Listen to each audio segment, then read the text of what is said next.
Hi, my name is Cornelisen, and I'm speaking to you from my house here in Nelson, New Zealand. I'm currently employed in my dream job as a marine biologist at the Cawthron Institute. Cawthron is New Zealand's oldest and largest research organization. It's been around for about 100 years. Ironically, I grew up about as far from the ocean as you could get in the suburbs of Chicago, and it's there where I had my first job when I was in high school. I was employed at the local supermarket and bagged groceries and collected shopping carts. And an important point is that to get to your dream job, often you'll do many different types of jobs, and it's not just a straight shot. In fact, it can be a very windy path, and it certainly has been for me. I can remember the very day, in fact, the very moment when I was offered my first dream job. It was right around when I was graduating from university. Again, about as far from the ocean as you can get in Des Moines, Iowa.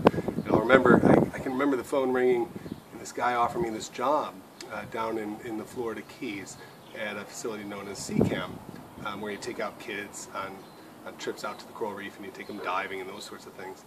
And I'll never forget driving down there to those Florida Keys across those really long bridges and just thinking, wow, this is so different from my world back in the Midwest. And this is so much what I was looking forward to in terms of working near the sea. And that job was really my first step into the realm of my dream job. My advice for people pursuing their dream job, I guess two bits of advice that I find quite important is one, to be patient, and two, to be persistent. You really need to be patient because it can take you a whole heck of a long time to get there. For me, it took me over 10 years of university and probably equally as many years in various jobs to get the experience in order to line me up for the dream job that I now have. You need to be persistent because along the way you'll have lots of naysayers, and I've had plenty of those, and they've had a real impact on getting me to where I am today. And rather than have them derail you from getting to your dream job, use their comments as motivation, because that's how I've used it, and it definitely has helped get me to where I am today. So you need to be patient, and you must be persistent, and of course you need to work hard. In terms of defining success, I consider that a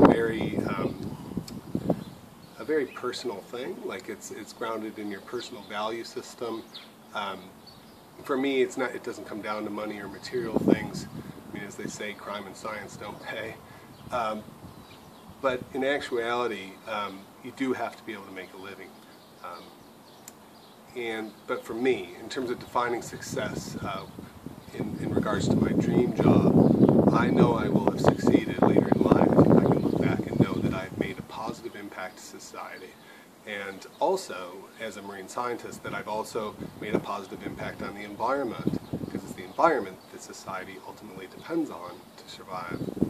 Yeah, so who would I maybe trade jobs with? To be quite honest, I don't know if I'm really willing to trade jobs right now. I really do love what I do. But I guess, ironically, I do spend a lot of time in the office. At least lately I have been. So I suppose I'd trade jobs with someone that's out there doing it, someone that's quite inspiring, with some good messaging, someone maybe like Bear Grylls. But admittedly, if I was to trade jobs with him, I'd want some sort of deal in there where I get to bring my own food maybe,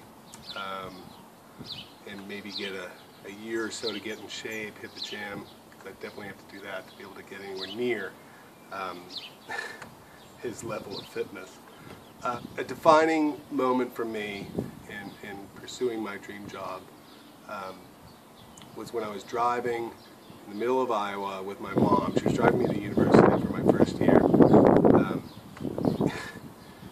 And I'll never forget, I was thinking, I turned to her and I said, Mom, because when I had enrolled for university, you have to sign up in a school and a degree, and I had signed up in the business school of all things, but I kept also had a foothold in the biology program as well, because ever since I was really little, I wanted to be a marine biologist, ever since I saw Jacques Cousteau on the TV. And so when we were driving there, I turned to my mom and I said, Mom, I don't want to be an accountant, I want to be a marine biologist. And she, I don't know if she laughed or she was probably frustrated more than anything else. She turned to me and she said, well, dear, we're really headed in the wrong direction if you want to be a marine biologist. And I turned around and said, I forgot, I said, it doesn't matter, I'm still going to become a marine biologist, and in fact here I am today. And that's because of persistence.